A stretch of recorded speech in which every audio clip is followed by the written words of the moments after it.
Et salut à tous, c'est Nako et c'est parti pour le suivi de nos fédoles. Rappelle-toi la dernière fois, elles étaient assez peu populeuses dans le tube de verre. Regarde, quelques mois après, le tube est devenu dégueu. Alors par contre, ça se développe plutôt bien. Madame Lagine a continué à bien pondre. Alors j'avais fait un tube espacé, regarde ici, j'avais mis une petite séparation pour pouvoir nourrir. Mais franchement, j'ai envie de dire, c'est un peu la cata. Le problème avec les fédoles, c'est qu'elles sont mini, et quand tu ouvres pour nourrir, et ben c'est le bordel. Il y en a qui se sauvent, il y en a qui meurent du coup sur la route. Je galère à refermer, je galère pour nourrir, ça reste crado. Donc j'ai envie de dire qu'au final, pour la fin de ce comparatif, les fédoles en tube uniquement, ça reste quand même chaud patate. Alors le tube est dégueulasse, j'ai pas d'acarien, mais c'est quand même crado pour observer et pour regarder. Le développement du coup est pas évident parce que je nourris peu. Et là, j'ai tenté de les remettre dans un nouveau tube, mais au final, je vais leur proposer un nouveau tube avec une ADC.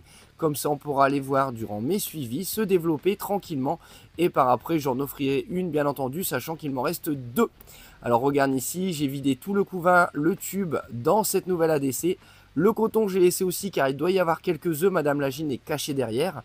Et là, je leur ai mis une petite blatte fraîche, fraîchement coupée. Elle se régale.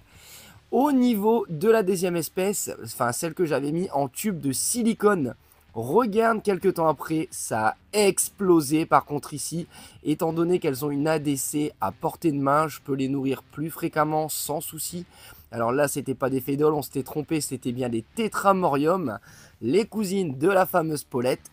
Et en tout cas, regarde, il y a un terri de couvain, franchement ça se développe magnifiquement bien.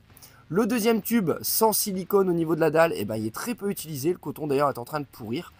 Et l'autre, du coup, comme tu peux voir, là, elle se promène un peu partout. Et si tu as vu dans le nid, elles ont pris vraiment pas mal de coton que je donne pour les nourrir, pour réduire l'entrée du nid, pour gagner un peu d'hygrométrie et pour se protéger. Donc les toutes petites tétramoriums, regarde ici, elles sont vraiment mini, toutes marrantes. Et là, elles m'ont fait vraiment un petit tapis avec le coton. Et elles vivent très bien du coup dans cette Silicon Valley. J'ai envie de dire c'est plutôt une très belle réussite pour ce fin de test. Les fourmis qui vivent dans 100% de silicone au niveau de la dalle. Alors à ne pas reproduire, hein, c'était vraiment un petit délire. Mais c'était pour montrer qu'il n'y avait rien de si toxique une fois que le silicone est sec, bien entendu. Regarde ici, on va en profiter pour regarder nos petites tétramoriums. Alors on peut bien voir la différence comparée aux fédoles. Déjà elles sont un tout petit peu plus grandes, j'ai envie de dire, mais légèrement. Et surtout elles ont toutes la même taille. Là il n'y a pas de caste différent, il n'y a pas de major avec des têtes hors dimension standard, des têtes énormes. Là elles sont toutes tranquilles. Alors le couvail est beau, par contre j'ai du mal à trouver Madame Lagine. Et en fait elle est dans le coton d'humidification. Alors il n'y a plus d'eau dans ce coton, mais elle reste là. Et elles avancent, elles se font une nouvelle galerie. Madame est planquée là dans le coton. Et tout son couvain est un peu plus à l'extérieur. Bref, ça se passe bien aussi. Celle-ci, je vais la garder le temps qu'elle se développe. On s'en reparlera très vite. Et maintenant, on va passer à la grande victorieuse. Rappelle-toi, il y avait un beau couvain. Les cavités, alors ça, c'était dans la dernière vidéo. Les cavités étaient bien remplies de terre. Regarde bien le haut où elle se promène, l'ADC. On pouvait encore bien voir le plastique. Et à l'heure d'aujourd'hui, regarde ici. Quasiment toutes les cavités ont été vidées de leur terre. De tous les côtés, c'est vide. En dessous, ça grouille de fédoles. Franchement, le cube de terre a été la réussite de ce test. Comme quoi, on va rien changer. Les fourmis, ça vit dans la terre, point final. C'est là qu'elles se sentent le mieux. Niveau humidité, niveau pour creuser. Par contre, regarde le dessus, toute la terre qu'elles m'ont apportée. C'est un truc de malade. Alors, sachant que chaque semaine, quand je les renourris, je renettoie, donc j'enlève un peu de terre, j'en renlève, je remets de la nourriture, je renlève de la terre, et elles en ramènent tout le temps. D'ailleurs, elles ont fait même des petites galeries au niveau de cette terre qui est superficielle. Je vais te montrer ici, on va passer par au-dessus, et tu vas pouvoir voir qu'il y a plein de petites entrées au niveau de cette terre, au niveau de l'ADC. Regarde ici tous les petits trous, on peut les voir rentrer, sortir, et en tout cas, ça pullule. J'ai été énormément surpris la dernière fois que j'ai nourri. Là, je vais vous mettre une blatte. Vous allez voir ça. Il y a énormément de monde. Donc, franchement, pour ce test des fédoles, au bout de, on va dire, 11 mois, vraiment grosse réussite pour le nid en terre. Celui en verre, elles étaient mortes tout de suite.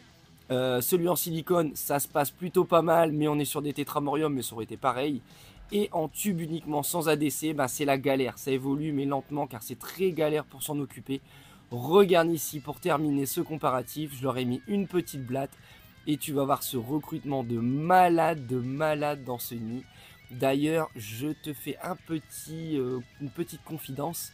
On a fait l'ouverture du nid de chez Antworld, et ben ces fourmis, je vais les mettre dans le nid Antworld.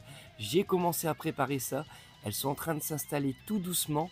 Je vais te mettre quelques petites images juste après ça, histoire de te mettre un petit peu l'eau à la bouche. En tout cas, merci à vous d'avoir suivi ce petit suivi de nos fédoles. Et maintenant, on les retrouvera dans les suivis mensuels. Bien sûr, je vous en parlerai tout le temps. Je vous ferai des petites vidéos, des petits shorts. J'adore ça avec elles. Surtout, regarde ici ce recrutement de malade. Et là, où en sommes-nous à l'heure actuelle? Alors, les petites fourmis sont en train d'entrer dans le nouveau setup. Ça, je te montrerai quand je l'ai fait. Elles sont en train de rentrer de l'autre côté au niveau du nid. Là, je coupe tout de suite. On s'en reparlera plus tard. D'ici là, like, commente, partage, abonne-toi. Bref, comme d'habitude. Sinon, je vais te démonter.